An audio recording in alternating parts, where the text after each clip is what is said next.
Good day to you all. நாம் ஒரு மொழியை கற்க வேண்டுமாயின் நம்மிடம் இருக்க வேண்டிய அத்தியாவசியமான பண்பு இடைவிடாத பயிற்சி, கன்ஸ்டன்ட் பிராக்டிஸ். அந்த வகையில் நாம் தினமும் 10 வாக்கியங்கள் தமிழிலும் அவற்றை எவ்வாறு ஆங்கிலத்தில் பேசிடலாம் என்பது பற்றியும் பார்க்க போன்றோம். நீங்கள் செய்ய வேண்டியது என்ன? வெளிவருகின்ற தினமும் 10:30 மணிக்கு காலையில் வெளிவருகின்ற இந்த வீடியோவை பார்வையிட்டு இங்கு பயன்படுத்தப்படுகின்ற வாக்கிய அமைப்புகளில் தினமும் பேசக்கூடிய வாக்கியங்களை முடிந்தவரை உருவாக்கி பாருங்கள், எழுதி பழகுங்கள், பேசி பழகுங்கள், மறக்காம கமெண்ட் பண்ணுங்க. One day you can be fluent in speaking English. If you have any doubts, please do comment. I will help you. Now, let's move on to the video. நன்றாக படித்தால் மட்டுமே நீ வெற்றியடைவாய். மட்டுமே, அப்போதுதான், அப்போது மட்டுமே என்றவாறு வலியுறுத்தி கூற, அதாவது டு எம்பசைஸ், நாம் then and only then என்பதை பயன்படுத்துகின்றோம். then and only then எல்லாம் சொல்லி பாருங்க. Very good. then and only then, அதாவது ஏதாவது ஒரு நிபந்தனை உறுதியானால் மட்டுமே, அப்போதுதான், அப்போது மட்டுமே இன்னொரு விடயம் நடைபெறும். அவ்வாறு நடைபெறும் என்று சொல்லும் போது then and only then plus helping verb plus subject plus main verb என்றவாறு வாக்கிய அமைப்பு காணப்படும். அதாவது நாம் சாதாரணமாக வினாக்களை கேட்கும் போது சப்ஜெக்டுக்கு முன்னாடி ஹெல்பிங் verb பயன்படுத்துவோம். அதே போலத்தான் இங்கும் பயன்படுத்த வேண்டும். இதனால் இவ்வகையான வாக்கியங்களை நாம் வலியுறுத்தி கூறுவதற்காக கூறுகின்றோம். ஆகையால் தான் ஹெல்பிங் verb தான் சப்ஜெக்டுக்கு முன்னால போடணும். உதாரண வாக்கியங்களை பார்க்கும்போது உங்களுக்கு தெளிவாக விளங்கிவிடும். நல்லா படித்தால் மட்டுமே, ஸ்டடி ஹார்ட், நல்லா படி, அப்படி செய்தா மட்டுமே, then and only then. சாதாரணமா நீ வெற்றி அடைவாய் என்றால் எப்படி சொல்வோம்? You will succeed. என்ன சொல்வோம்? You will succeed. இங்கு then and only then பயன்படுத்துகின்றோம். ஆதலால் இதன் பிற்பாடு நாம் helping verb தான் பயன்படுத்த வேண்டும். then and only then will you succeed. சொல்லி பார்ப்போமா? Study hard. then and only then will you succeed. Again, study hard. then and only then will you succeed. Study hard. then and only then will you succeed. அடுத்த வாக்கியத்தை பார்ப்போம். அவளிடம் மன்னிப்பு கேட்டால் மட்டுமே. சாதாரணமாக நாம் அவளிடம் மன்னிப்பு கேட்டால் என்றால் எப்படி சொல்வோம்? If you apologize her அப்படின்னு சொல்வோம். ஆனால் இங்கு அதுவல்ல. அவளிடம் மன்னிப்பு கேட்டால் மட்டுமே, அதுதான் ஒரே ஒரு வழி. அப்போ அவளிடம் மன்னிப்பு கேள், apologize her. அப்படி செய்தால் மட்டுமே, then and only then அவள் உன்னை மன்னிப்பாள். She will forgive you. இப்படி நாங்க பயன்படுத்த முடியுமா? இல்ல. இந்த வில்ல கொண்டு then and only then க்கு பிறகு பயன்படுத்த வேண்டும். then and only then will she forgive you?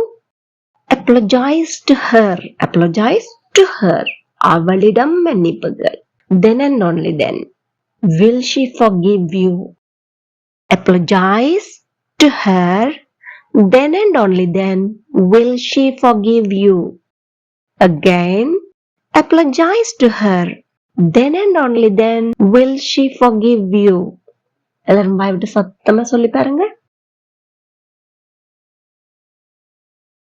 Amazing. Apologize to her. then and only then will she forgive you.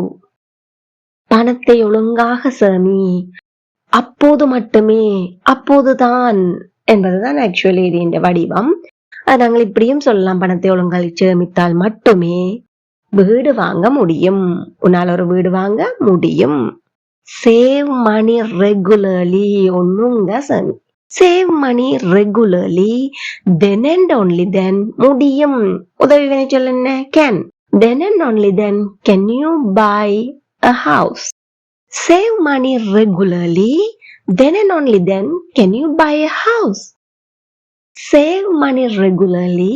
then and only then can you buy a house. Again, save money regularly. then and only then can you buy a house. நீங்கள் ஒருவரை ஒருவர் நம்ப வேண்டும். அப்போது மட்டுமே, அப்போதுதான் நீங்கள் குழுவாக வேலை செய்ய முடியும். ஒருத்தருக்கு நம்பிக்கை இல்லைன்னு சொன்னா குழு வேலை செய்யல, அது டீம் ஒர்க் செய்ய முடியாது. You need to trust each other.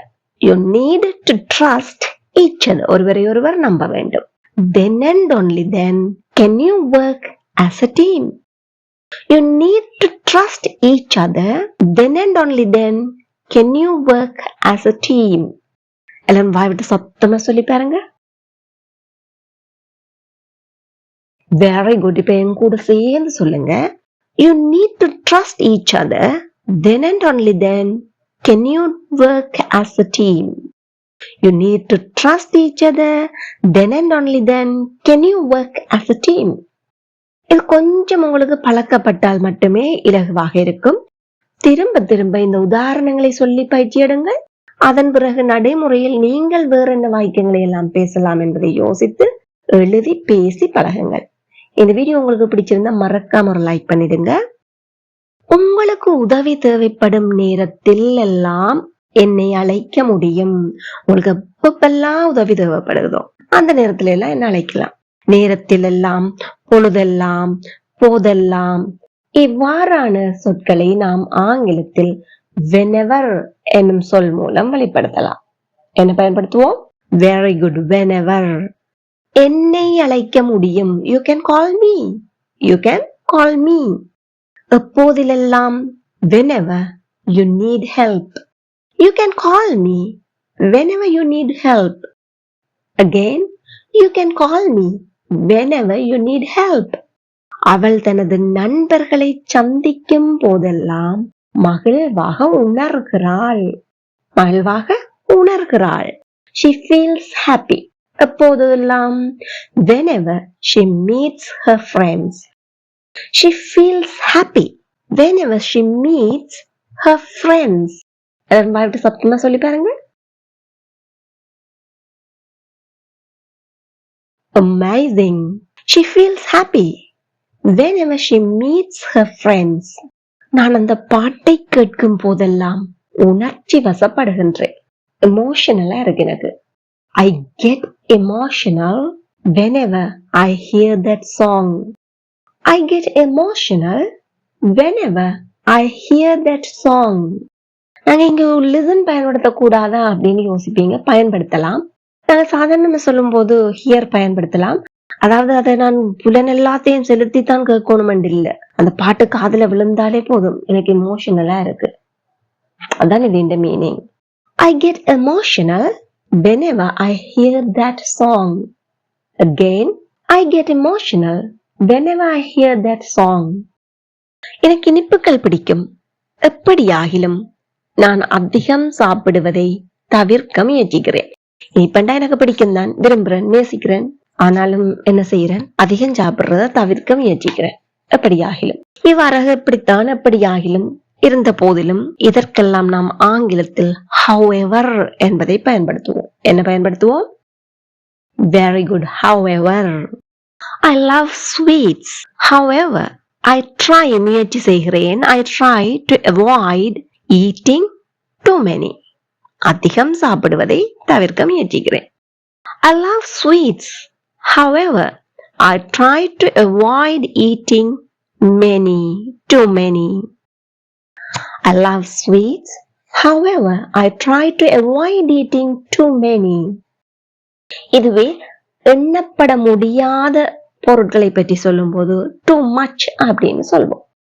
அவன் எச்சரிக்கப்பட்டான். எச்சரிக்கப்பட்டான் passive voiceல சொல்றோம். Someone warned him. யாரோ அவனை எச்சரித்தார்கள். எப்படியாகிலும் அவன் அதை தொடர்ந்தான்.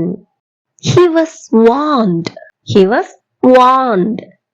However, he continued it. However, he continued it. He was warned. However, he continued it. மறுபடியும் ஒருக்கா சொல்லி பார்ப்போமா? எங்களோட சேர்ந்து சுத்தமா சொல்லி பாருங்க. He was warned. However, he continued it. ஆடை விலை உயர்வாக இருந்தது. எப்படியாகிலும் அவள் அதை வாங்க முடிவெடுத்தா. எப்படி இருந்தாலும் அதை வாங்கணும் அப்படின்னு முடிவெடுத்துட்டா.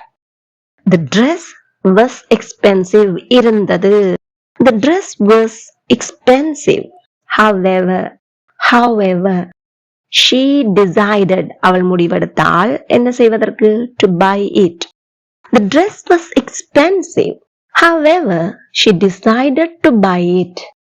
Again, the dress was expensive. However, she decided to buy it. ரொம்ப அழகா இருந்துச்சா? இப்போ நீங்க செய்ய வேண்டியது என்ன? Then and only then என்பதையோ, whenever என்பதையோ, however என்பதையோ பயன்படுத்தி நடைமுறை வாழ்க்கையில் எப்படியான வாக்கியங்களை எல்லாம் பேசலாம் என்று சிந்தித்து பாருங்கள். ஆங்கிலத்தில் எழுதி பழகுங்கள், பேசி பழகுங்கள், மறக்காம கமெண்ட் பண்ணுங்க. It will be helpful for other viewers, and if you have any doubts or mistakes, definitely I will help you. இந்த வீடியோ உங்களுக்கு பயனுள்ளதாக இருந்திருக்கும் என நம்புகின்றேன். மறக்காம லைக் பண்ணிட்டு முடிந்தவரை அனைவருக்கும் ஷேர் பண்ணிக்கொள்ளுங்க. இதே போல் மேலும் பல பயனுள்ள வீடியோக்களை பார்வையிட இந்த சேனலை இப்பவே சப்ஸ்கிரைப் பண்ணி அருகே உள்ள பெல் ஐக்கனை அழுத்தி கூடவே ஆல் என்கின்ற ஆப்ஷனையும் செலக்ட் பண்ணி கொள்ளுங்கள். Thank you for watching.